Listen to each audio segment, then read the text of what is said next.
श्री स्वामी समर्थ. नमस्कार. आता आपण आज बनवत आहोत साधी सोपी शेवग्याच्या शेंगाची भाजी.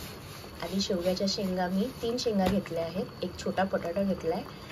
आता हे छान उकडवून घेऊ. छान आपली बटाटा आणि शेवग्याच्या शेंगा शिजलेल्या आहेत. हे पहा, गॅस बंद केला. बटाटा छान शिजलेला आहे. चला आता फोडणीची तयारी. कढई टाकून घेऊ आपण.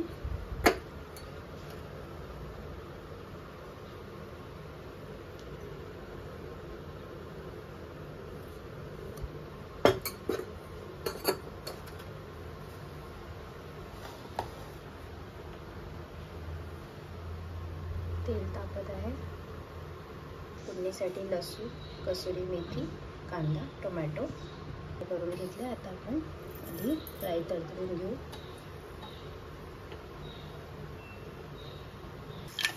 राई तडतडले आहे. जिरं घेऊ, लसूण,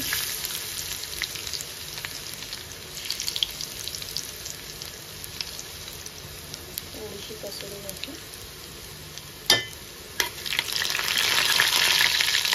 याच्यात आपण आता कांदा घालून घेऊ.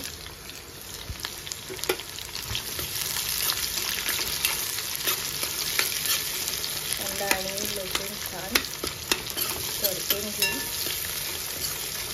तांबूस रंग येईपर्यंत.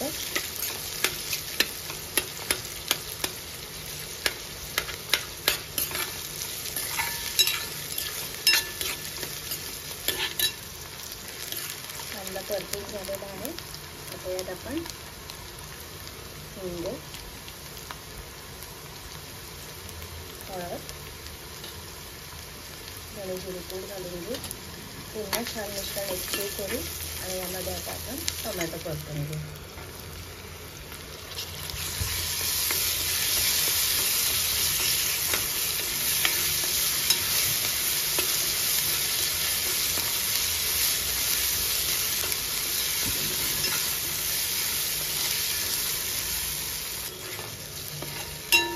टोमॅटोही छान शिजत आलेले आहे.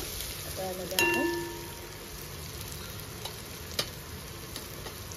लाल तिखट घालून घेऊ आणि थोडीशी काश्मीरी लाल मिर्च. पुन्हा हा एक मिश्रण एकत्र एकजीव करू.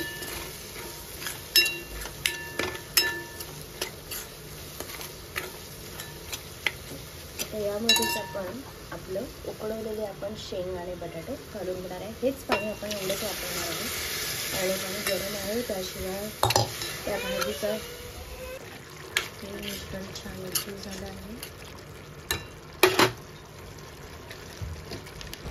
आता यामध्ये मीठ घालून घेऊ चवीप्रमाणे. पुन्हा मिश्रण छान ढवळून घेऊ.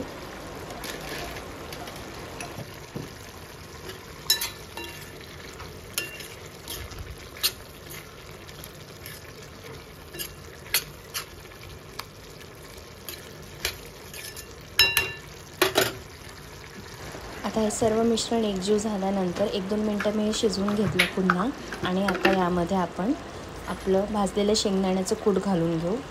शेंगदाण्याच्या कूटामुळे भाजीला एक वेगळीच चव येते आणि त्यात शेंगाचा सत्व तर छान आहेच, पण शेंगदाण्याच्या कूटामुळे भाजीला खरंच खूप छान चव येते. माझ्याकडे आता कोथिंबीर संपली आहे, पण कोथिंबीरसुद्धा यावर घातली की खूप छान चव येते. माझी रेसिपी कशी वाटली नक्की मला कमेंट्स करून सांगा. माझी रेसिपी पाहिल्याबद्दल धन्यवाद. श्री स्वामी समर्थ.